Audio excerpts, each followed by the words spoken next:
मसजोगचे सरपंच संतोष देशमुख, परळ येथील व्यापारी महादेव मुंडे यांच्या हत्येत वाल्मिक कराड याचा हात असल्याचा आरोप आहे. खंडणी प्रकरणामधून अपहरण आणि मग निर्गुण हत्येच्या गुन्ह्यामध्ये वाल्मिक कराड हा मुख्य आरोपी आहे. महादेव मुंडे याचे मारेकरी त्यामागचा मास्टरमाइंड कराडच होता असा दावा बाळा बांगर यांनी काही दिवसांपूर्वी केलाय. त्यानंतर आता आणखीन एका उपसरपंचानं वाल्मिक कराड गँगने आपल्याला जीवे मारण्याची धमकी दिल्याचा दावा केलाय.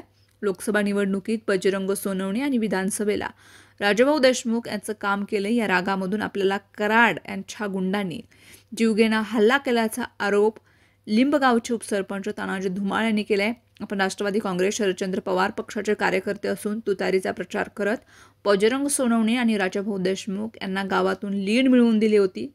याचा राग म्हणून माझ्यावरती 2 वेळा जीवघेणा हल्ला करण्यात आला. आपल्या कुटुंबांना त्या गुंडांकडून संरक्षण मिळावं आणि वाल्मिक कराड व त्याच्या गँगवरती कारवाई करावी या मागणीसाठी उपसरपंच तानाजी धुमाळ आणि त्यांचा मुलगा आकाश हे बीड जिल्हाधिकारी कार्यालयासमोर उपोषणाला बसलेत. वाल्मिक कराड हा तुझा संतोष देशमुख करू अशी धमकी देत वाल्मिक कराड याच्या गुंडानं आपल्याला जीवघेणा हल्ला केल्याचा आरोप धुमाळ यांनी जिल्हाधिकाऱ्यांना दिलेल्या निवेदनात केलाय. आमचं कुणीही काही करू शकत नाही. आम्ही वाल्मिक कराडची माणसं आहोत.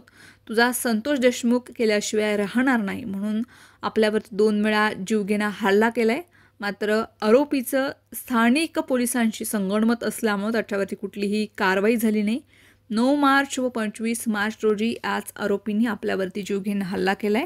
दत्ता काळे, प्रकाश काळे, विकास काळे, सतीश काळे, राजेंद्र काळे, नितीन काळे यांची नावं आहेत. धुमाळ यांनी या निवेदनात नमूद केले. पोलिसांचं पाठबळ असल्यामुळं आरोपी कायम आपल्या घराकडे चाकू तलवार घेऊन येतात आणि धमक्याही देतात.